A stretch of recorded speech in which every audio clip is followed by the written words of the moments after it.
यहाँ पानी कहाँ तक आया था? यहाँ पानी यहाँ तक तो नहीं है, वो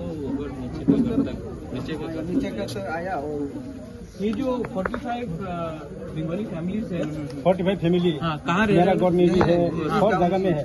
यहाँ देखो पे लगता है। एक बात हम बोल रहे हैं, बंगाली हो, ट्राइबल हो, हिंदू मुस्लिम क्रिश्चियन हो, कुछ फर्क नहीं पड़ता। नहीं पड़ता, अभी सब लोगों को एक संग, एक संग है। ठीक है, सबको यहाँ में भी है, यहाँ में भी है, यहाँ में भी बंगाली फैमिली है यहाँ में। আপনি চিন্তা করেন না, ঠিক আছে? সবাই ত্রিপুরার মানুষ আছে, হ্যাঁ? এই সময় কেউ ট্রাইবাল না, কেউ বাঙালি নয়, কেউ মুসলমান, হিন্দু, খ্রিস্টান নয়। চিন্তা করেন না, সব ঠিক হয়ে যাবে। আমি আশ্বাসন দিতে আছি, আমি দেখব, ঠিক আছে?